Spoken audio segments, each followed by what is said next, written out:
Novēlu jums labu dienu un sveicu jūs Unimax darbnīcā. Mani sauc Toms Kurseņskis, un man ir padoms par 3 noderīgiem un praktiskiem rīkiem darbnīcai, kas 2 gadījumos atvieglos jūsu darbu un ietaupīs laiku, un vienā gadījumā pat patīkami sasildīs. Sākšu ar vismazāko, kas ir ātrās fiksācijas uzgrieznes leņķes slīpmašīnai. Es jau ilgu laiku to vēroju, bet man tiešām negribējās par to maksāt 500 līdz 1000 eiro. Es domāju, ka tik bieži diskus nemainu, tāpēc standarta uzgriežņu pievilkšana ar atslēgu mani nenogalinās. Turklāt ar robustākiem diskiem, piemēram, rupjiem vai lameloviem, bieži pievelku un atbrīvoju tikai ar roku. Ar plāniem griešanas diskiem, tomēr nevēlos riskēt ar to salaušanu, tāpēc izmantoju atslēgu. Kad Unimaxā ieraudzīju ātrās fiksācijas uzgriezni par nepilniem 200, es nolēmu, ka to iegādāšos. Ir 2 ātrās fiksācijas uzgriežņu veidi.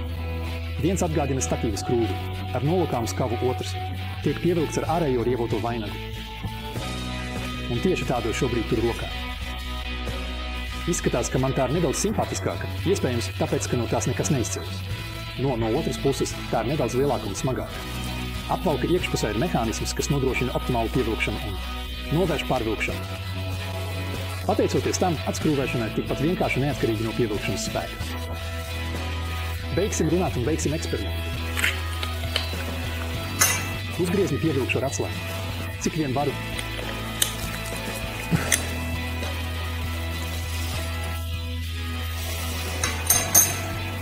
Un tagad ar savu kailu roku. Kāpēc? Tas darbojas. Ja uzgrieznis tomēr darbības laikā pievilktos pārāk cieši, piemēram, ja disks iesprūst griezumā, jūs varat to atskrūvēt, izmantojot parasto leņķes slīpmašīnas atslēgu. Testēšanas laikā tas darbojās nevainojami, bet man ir 2 novērojumi. Griešanas diskiem, kur biezums ir 1 mm vai mazāk, uzgrieznis netiek piespiests, jo tam trūkst vibrācijas, kas ir standarta uzgrieznim, un disks tādējādi griežas brīvi.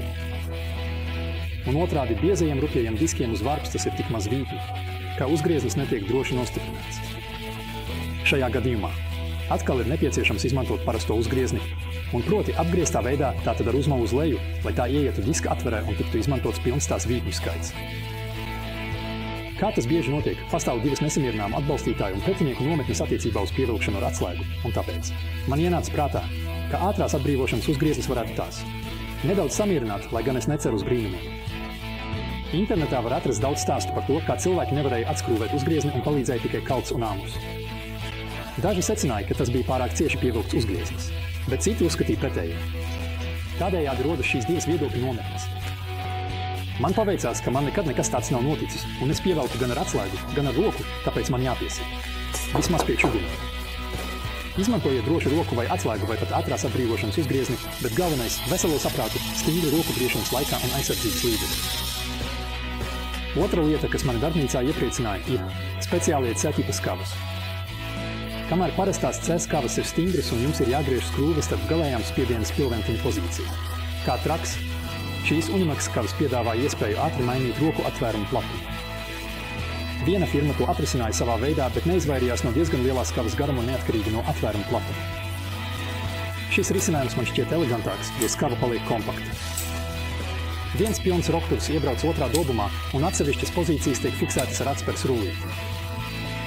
Konstrukcija ir pārsteidzoši stingra un aizbīdīgi uzticama. Atvēruma maiņa ir ātra, jo tiek izslēgta daļa no ilgstošās skrūvēšanas. Turklāt lietošanas diapazons ir daudz plašāks. Unimax piedāvā 2 izmērus – 76 un 152 mm. Tas ir maksimālais atvērums, ko var samazināt ar ātrās pārvietošanas palīdzību pa vienu kolu. Tas ir 25 veseli un 40 mm. Protams, abas skavas var pilnībā iesprūgt, kad gaisma ir pilnībā nodzisusi. Un treškārt, man ir kaut kas sildi. Ne katram ir pieejama darbnīca, kas uzsildīta līdz ideāliem 20 grādiem. Bieži vien mēs esam priecīgi, ja vismaz esam uzsildīti līdz temperatūrai virs sasalšanas punkta. Man karstums darbnīcā ir sliktāks par augstumu, jo vairāk par pilnīgu izģērbšanos es nevaru, un man šeit nav gaisa kondicionēta. Kamēr ziemā es varu kārtīgi apģērbties, uzvilkt sildošās zeķes, sasildīties ar darbu, bet galvenokārt izmantot halogēnas starotāju siltumu. Unimax kā lielākais darbnīcu tehnikas un aprīkojuma piegādātājs ir izvēlējies Čehijas zīmolu Sulmina, kas ražo profesionālus starotājus, izmantojot infrasarkano avotu no pazīstamā zīmola Toshiba. Cena varbūt sākumā jūs pārsteigs, bet starotāja veiktspēja jūs noteikti sajūsminās. Un man ir tikai tie vājākie ar jaudu 1500 W. Ir pieejama arī 2 kW versija. Efektivitāte ir milzīga, pateicoties kvalitatīvam starotājam un pārdomātam reflektoram. No spoguļalumīnija loksnes. Halogēna avotam ir 5000 stundu ilgs kalpošanas laiks un viļņu garums, kas ir līdzīgs saules starojumam. No reflektora papildus siltuma starojumam izstaro arī sarkanu gaismu, kas atgādina saulrietu. Sildītājs vairāk nekā 90% silda tikai priekšmetus, gaisu tikai minimāli. Tas ir ideāli darbnīcā, jo nenotiek tas, kā uz augstas mašīnas. Kondensējas ūdens tvaiki no uzsildītā gaisa. Starojumu uzstādiet saskaņā ar ražotāju ieteikumiem, lai apkārtējie priekšmeti neuzsiltu vairāk nekā ir nepieciešams. Tas galvenokārt ir atkarīgs no vismas rakstura. Piemēram, priekšmets. Ar melnu matētu vismu uzsils pat attālumā, kur uz rokas vairs nejūtat siltumu. Tāpēc esiet uzmanīgi. Infrasarkano staru avots ir aizsargāts ar masīvu režģi un es iesaku sildītāju aizsargāt no triecieniem īpaši darbības laikā. Reflektoram ir robusts locītavas stiprinājums, kas ļauj to pagriezt uz sāniem un arī nolikt uz augšu un uz leju.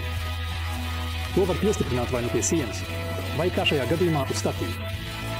Unimax piedāvā tam ļoti stabilu oriģinālo statīvu, kura darba augstums pārsniedz 3 metrus.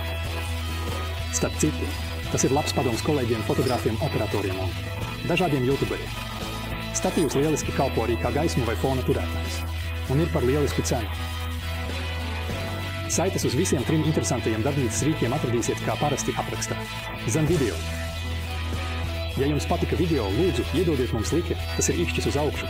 Un, ja nevēlaties palaist garām nākamo video no Unimax darbnīcas, noklikšķiniet arī uz abonēt un, ja vēlaties, arī uz zvaniņa, lai saņemtu paziņojumu uzreiz, kad augšupielādēsim jaunu video.